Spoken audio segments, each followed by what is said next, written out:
One of the most unique way to build this skill, the damage and Tonkiness is just amazing.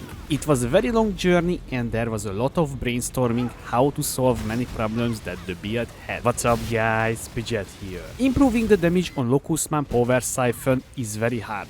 The skill itself starts very strong early but slows down later in the game if you compare to other skills. The solution was start intelligence stacking, because this can scale our damage and Tonkiness at the same time. Also, I'm using a pretty much forgotten tech. For the first time ever, I'm using Wise Oak Bismuth Flask. It is very hard to get the 100% benefit from this item, because you need to balance your resistance, which is quite hard and annoying as well. But for exchange you will take less damage from elements, also you will deal more damage. It is fitting to our Tonky build. Maybe you already wonder, this will be annoying to fix. Well, if you're taking a closer look to the POE, you will see I'm not using a single item with resistance. Yet I can tonk everything. Okay, we need one single all elemental resistance roll.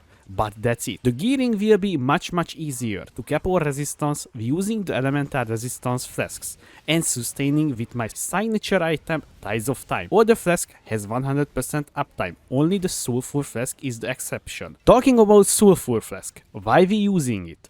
Well, our recovery is coming from the energy shield region because of the Zealot Oath keystone. We're reaching 2k energy shield region, which is pretty damn good. The source of this, Enduring Cry, this will grant us endurance charges as well, making us more tonky. Sulfur Flask will provide consecrated ground, that's 5% regen, also using Pantheon for 2% more regen. The Flashcraft for 3% regen. The Enduring Cry will provide a 5-second long regen buff. With all of this, we can just stand still in the Shaper Beam, for example. I'm very proud how I solved the Flask uptime. The interesting thing is we not take any Flask related node on the tree, yet we have 100% uptime. There is a very good tech. We were using Unnatural Instinct at the starting zone and transforming one of the nodes to Flask effect duration and taking one single Javel with Flask effect duration, Tides of Time and the body armor implicit for charge generation, and that's it. We have 100% uptime. I very enjoyed this build from the start to the end. The early damage is just insane. Even with low investment the build was shining, but with the investment it's now pretty good. Sadly, the damage, I think, is capping around this because the next would be like Mirror Tier 1, expensive items, Mage Blood, and the build would not reach 20 million damage. So pushing further, I think not worth for me. The clear is very smooth and satisfying. Let's see what items we're using in the build, how we reaching that level of Tonkiness. The most important one is the weapon. With this mod, lightning damage to attacks with this weapon per 10 intelligence. And this is a Shaper mod, as you can see here. So you need a Shaper based weapon for that, and it needs to be a prophecy one. And I was making this one with essence spamming, lightning damage essence for more precise, and you can see here I multi-modded the weapon and I crafted penetration on this one and double damage. And I finished up with the enchantment in the implicit, as you can see here, with the rune crafting bench. Now the shield is also a multi-modded beast. You can see here fractured intelligence, pretty decent energy shield, and spell damage, because Power Siphon is scales with spell damage as well, but the spell critical strike chance is not working with this skill. The helmet is also a fractured base, as you can see here, intelligence, fracture, tons of energy shield and suppression craft, because this is how we getting suppression capped with this build. And also I'm using physical damage hits from taken as chaos damage and increased damage per power charges. Very decent mod, and little it extra damage always welcome. And the gloves, another multi-modded piece, and also fractured intelligence as well, as you can see here, a pretty decent gloves I would say, and suppression craft as well, and flat maximum energy shield, and pierce an additional target as an implicit, and intimidation on hit increasing the damage the enemy take. The boots is also a fine piece of work. You can see here a fractured percentage intelligence, maximum energy shield and movement speed, and just finished up with chance to avoid elemental ailments craft, because this is how we getting elemental ailments immunity in this build, and also chance to avoid elemental ailments as an implicit. This needs to be a ground version, okay? Without this one you will not getting 100%. And also ceiling exact 4% action speed, arriving the big boy body armor. Just look at this, guys.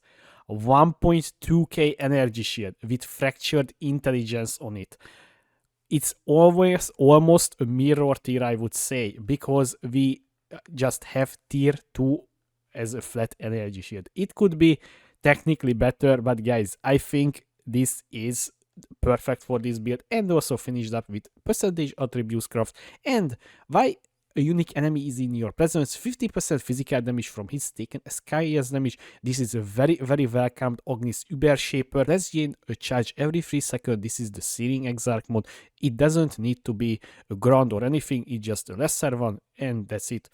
And the rings, by the way, the rings is also fine piece, but I did purchase this 2 ring because all of the other items I crafted by myself.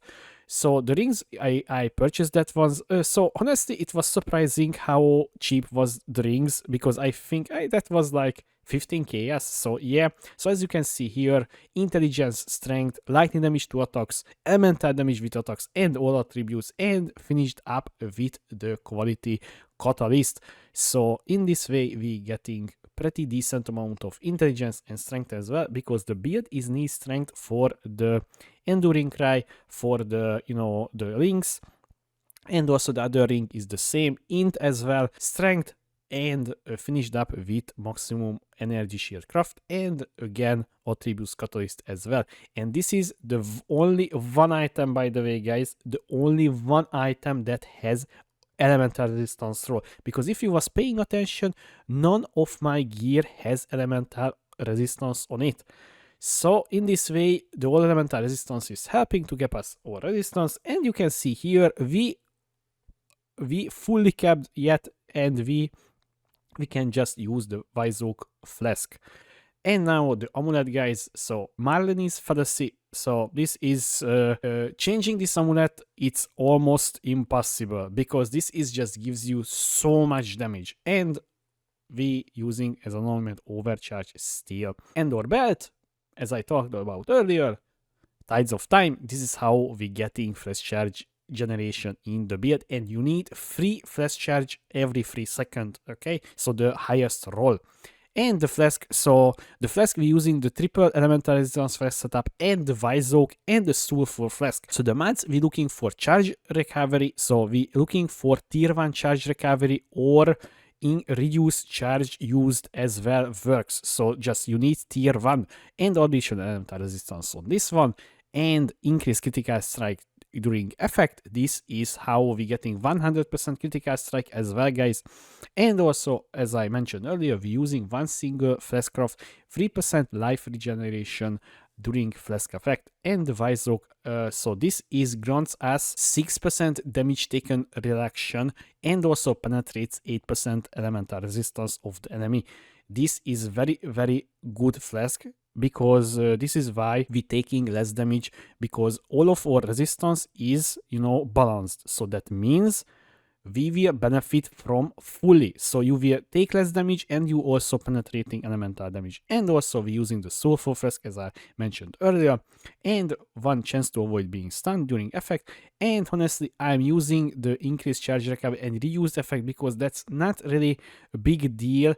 And in this way, we will have much better uptime on this Flask. Value mapping, you can use a Quicksilver Flask or a Gold Flask with increased item rate. Pantheons, I'm using Soul of Solaris upgraded, 8% reduce elemental damage taken if you haven't been hit recently, and take no extra damage from critical strike if you have taken a critical strike recently. This is very good mod, because when you're doing hard tier 17 maps, you can just do crit maps, because you will get crit immunity. And also I'm using Soul of Tukohama, because this is provides us 9% additional physical damage reduction, and also life regeneration, because as I talked about earlier, we using the Zealot Oaths keystone. So in this way, we're getting right now 1.1k energy shield regen when our Sulfur Flask activating, and also we will use the Enduring Cry. This will grants us an additional 6% regen.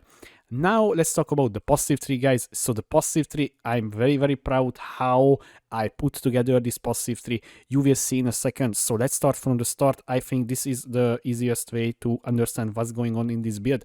So first thing first, we will take one single unnatural instinct here, and we putting here.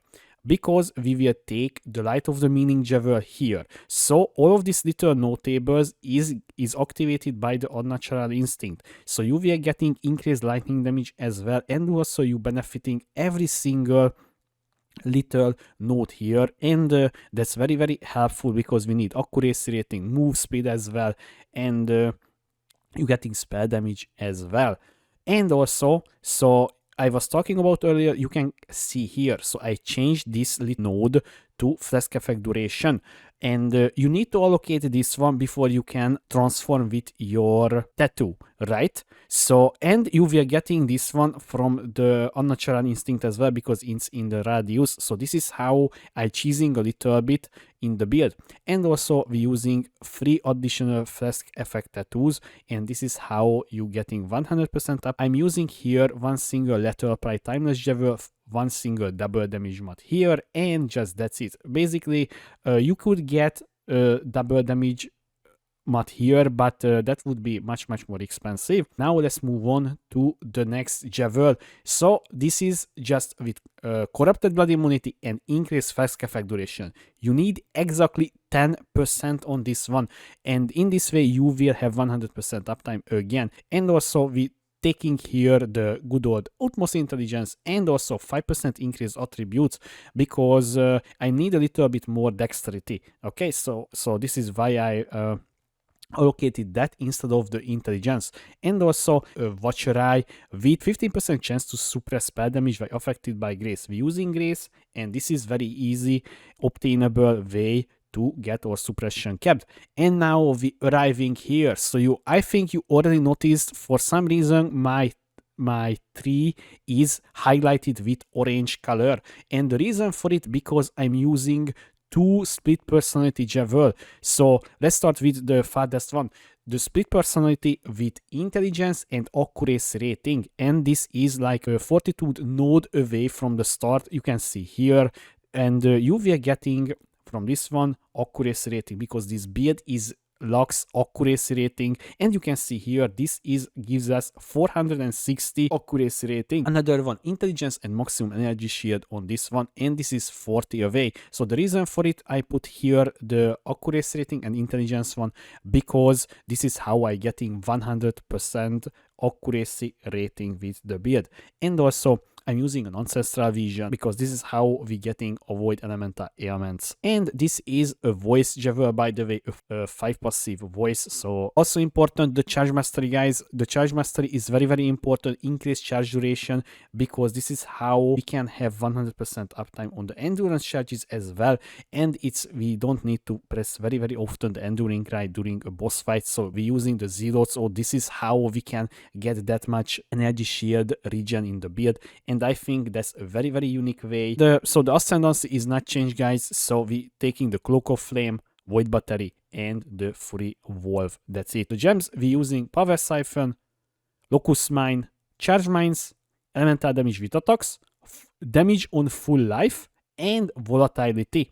This is our main links. In our gloves, I'm using right now Wrath, Discipline, Enlighten level 3, Grace. In the boots, Precision level 17. Always check your current accuracy rating / crit. So maybe you will get away with lower precision level or higher. You will see it. A Sniper's Mark and also Flame Dash. This is our movement skill. We using Momentum, faster attacks, and Shield Charge. This is our another move skill. In the helmet, Enduring Cry, Urgent Orders, Flame Wall, and more duration. With this setup, we can get 5 second long Enduring Cry buff duration. That's very good. And also in the wand, using Automation, Steel Skin, and Detonate Mines. I hope you enjoyed this video about my Power Siphon Scavenger Uber Endgame update. If you have any question, please leave a comment below, or you can find me on twitch.tv/Pidget2. Thanks for watching. I was Pidget. See you next time.